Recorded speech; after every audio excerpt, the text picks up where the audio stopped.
हम बच्चों की बात करें निशा जी, मैंने भी देखा कि कई सारी जो कंपनीज हैं वो चिल्ड्रंस म्यूचुअल फंड्स को जारी करती हैं। तो ये वाले जो फंड्स हैं ये किस तरीके से काम करते हैं, मैं चाहूंगी थोड़ा सा इस पे इलेबोरेट करें आप और थोड़ा विस्तार से बताएं, ताकि जो पेरेंट्स चाहते हैं अपने बच्चों के लिए इस तरीके के फंड्स में पैसा लगाना, वो इस पर कैसे काम करें। तो प्रतीक्षा जी, एक बहुत ही इंपॉर्टेंट स्टेप है जो हर कोई अपने बच्चों के लिए इन्वेस्टमेंट प्लान करेगा। उसके पहले सबसे पहले आपको टर्म प्लान लेना है अपने लिए, ठीक है। सो दैट अगर आपको कुछ हो जाता है या अगर आपकी डेथ हो जाती है, फ्यूचर कैश फ्लो अफेक्ट हो जाएगा, तो वो आपके बच्चों के एजुकेशन के लिए काम आएगा। तो टर्म प्लान खुद का होना बहुत जरूरी है। Term life insurance only and only in form of life, term life, ठीक है। डेथ बेनिफिट प्रोडक्ट है। डेथ होगी तो फैमिली को पैसा मिलेगा, तो ये होना आपके पास जरूरी है, नंबर वन। नंबर टू, जब आप इन्वेस्टमेंट शुरू कर रहे हैं, सो बहुत सारे म्यूचुअल फंड कंपनीज के पास चिल्ड्रन फंड्स है। सो कोई उसको चिल्ड्रन गिफ्ट फंड कहता है, कोई चिल्ड्रन के लिए फंड्स है जो अलग से कहते हैं, यंग सिटीजन फंड कहते हैं। हाँ, हमारे स्क्रीन पे आ गया है। ये सारे फंड्स है जो चिल्ड्रन रिलेटेड है। उसमें भी कैटेगरी है, इक्विटी, हाइब्रिड और सो कंजर्वेटिव, एग्रेसिव, मॉडरेट, ऐसे भी कैटेगरी होती है। तो हमें, बिकॉज ये बच्चों के लिए है, आपको कंपलसरी अग्रेसिव लेना है। आप इक्विटीज लीजिए क्योंकि ये लंबे समय के लिए। देखिए, आप इसमें देखेंगे तो लीस्ट फंड ने रिटर्न दिया है वो 13.5%। अच्छे हाईएस्ट रिटर्न दिया है आपके 18, क्लोज टू 18%, वो भी आज के मार्केट में सिचुएशन में। अगर हम ये अपसाइड मार्केट में देखते तो ये रिटर्न ज्यादा होता। तो ये समझना जरूरी है कि आप कॉन्जर्वेटिव वे से इन्वेस्ट करोगे बच्चों के लिए या इससे करोगे। अगर आप मुझे पूछेंगे एज अ फाइनेंशियल एडवाइजर, आपके पास होना चाहिए टर्म प्लान, फिर आप ये बच्चों के लिए निवेश कीजिए। ये बहुत बढ़िया कैटेगरी है जो म्यूचुअल फंड ने स्पेशली क्रिएट की है, क्योंकि जब आप इंश्योरेंस पॉलिसी कोई खरीदते हो बच्चों के लिए या बच्चों के नाम से, आप वो पैसे के ग्रोथ को स्टॉप करते हो एट अ सर्टन परसेंटेज।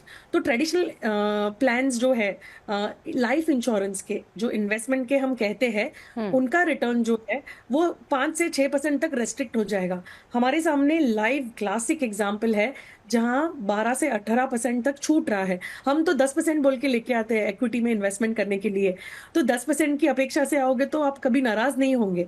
और बच्चों के लिए पैसा निवेश कर रहे हैं जो लंबे समय के लिए, तो पैसा बनता ही है। बिल्कुल, मुझे उम्मीद है कि जो भी दर्शक इस वक्त हमारे कार्यक्रम से जुड़े हैं उनके सारे सवाल और सारे उनके जो संशय होंगे वो क्लियर हो रहे होंगे। निशा सांघवी जी लगातार हमारे साथ जुड़ी हुई हैं। निशा जी, चिल्ड्रन फंड्स में जो निवेश करते हैं या जो पैसे लगाते हैं, वो अगर देखिए तो वो एक तरीके से किन किन मतलब किन किन टारगेट्स को पूरा करने के लिए किया जाता है। जैसे एक हायर एजुकेशन हो गया, अगर ग्रेजुएशन बाहर करके बच्चा करना चाहता है तो इसके अतिरिक्त और क्या क्या चीजें इससे जुड़ी होती हैं, क्योंकि कई सारे लोगों के मन में सवाल आता है कि ये म्यूचुअल फंड हमारे लिए है भी या नहीं, हमें इसको लेना चाहिए या नहीं। खासतौर से महिलाएं भी, अगर महिलाओं की ही बात करें, जैसा कि हम लगातार कह भी रहे हैं कि बचत करके एसआईपी एक बहुत अच्छा ऑप्शन है जिससे कि आप अपने भविष्य में स्ट्रांग हो सकती हैं फाइनेंशियली। तो ये जो चिल्ड्रन फंड्स हैं ये कैसे निवेश करें, और म्यूचुअल फंड्स के लिहाज से किन लोगों को ये लेना चाहिए, किन लोगों को नहीं लेना चाहिए, थोड़ा सा इस पर भी रोशनी डालें। ठीक है। सो जब भी हम कोई कैटेगरी देखते हैं म्यूचुअल फंड्स की, तो जैसे हमने अभी एक सैंपल देखा चिल्ड्रंस इन्वेस्टमेंट के लिए, तो ये उन लोगों के लिए है जिनके बच्चों को 15 साल के बाद पैसा लगेगा, 12 साल के। सो एवरेज लॉक इन इसमें 2 टाइप के होते हैं। एक तो है 5 साल का, या तो 18 साल, बच्चे के 18 साल होने तक का। ये डिपेंड करता है स्कीम टू स्कीम वाइज। तो 2-3 चीजें इसमें एडवांटेज हो जाती है। फोर्सफुली लॉक इन हुआ तो आप उस पैसे को छुओगे नहीं, ऑटोमेटिकली कंपाउंडिंग और मल्टीप्लाई हो रहा है। तो जब भी आप इन्वेस्टमेंट शुरू करते हैं, निवेश शुरू करते हैं, बच्चा बॉर्न हो गया, सो मैं तो हमेशा सबको कहती हूँ कि चिल्ड्रन गिफ्ट फंड हर एक पेरेंट के पास होना चाहिए। कब कब इसमें आप निवेश करना चाहिए? एक तो एसआईपी के माध्यम से आप इन्वेस्ट कीजिए। बेसिकली ये सारे फंड जो आप देख रही है म्यूचुअल फंड्स के कैटेगरी है, ठीक है। आप एसआईपी के थ्रू इन्वेस्ट कीजिए, मंथली, क्वार्टरली, हाफ ईयरली, जो भी आप कर सकते हैं। जब भी बच्चे का जन्मदिन आएगा, बच्चों को भी इन्वेस्टमेंट से हमें एजुकेट करना जरूरी है। उन्हें एक गुल्लक ला के दीजिए कि उसमें बच्चे जमा करेंगे पैसा, और थोड़ा थोड़ा पैसा जमा होकर आप उसको बैंक में लेके जाके डिपॉजिट करके उसके नाम से निवेश कर दीजिए।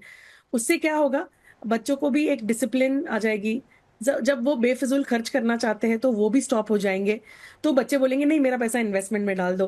तो जब ये 5 साल प्लस का टारगेट है तभी हम कहते हैं कि आप चिल्ड्रन फंड कैटेगरी की तरफ जाइए। और जब भी हम ये इन्वेस्टमेंट कर रहे हैं, मेन फोकस इज स्कूलिंग के बाद जो पैसा लगना है इंजीनियरिंग करने के लिए, डॉक्टरी करने के लिए या फॉरेन एजुकेशन करने के लिए, जनरली तब ये फंड्स बहुत काम में आते हैं, क्योंकि आपने इसको पंख दिए हैं इक्विटीज के। तो ये पैसा मल्टीप्लाई तो होना ही है, क्योंकि अगर आज बच्चा बॉर्न हुआ है और 16वें साल की उम्र से उसको इसमें पैसा लगेगा हर थोड़े साल में, तो आप एग्जिट भी कर पाओगे उसके अंदर, पार्शियल एग्जिट, फुल एग्जिट। आप बीच में टॉप अप कर सकते हो। बच्चे का बर्थडे आ गया, बच्चों को बोलो दिवाली होली पे जब नाना नानी या दादा दादी पैसे देते हैं तो आप उसे इन्वेस्टमेंट में टॉप अप कीजिए। जन्मदिन पे उनको बताइए कि आपको जो बेसिक जरूरत है वो एज अ गिफ्ट लीजिए, बाकी पैसा हम निवेश कर देंगे तुम्हारे फ्यूचर के लिए। तो बच्चे भी आजकल बहुत समझदार है और मानते हैं, एंड स्पेशली जब मम्मी कहती है तो मानना ही पड़ेगा। तो again circle around being woman, being mother, तो ये एक अच्छा ऑप्शन हो सकता है through women for children.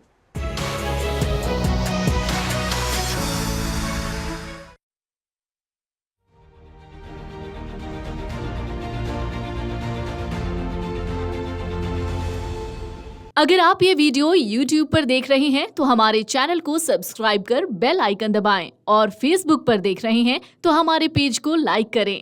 8 million plus subscriber, आपके इस भरोसे के लिए बहुत धन्यवाद।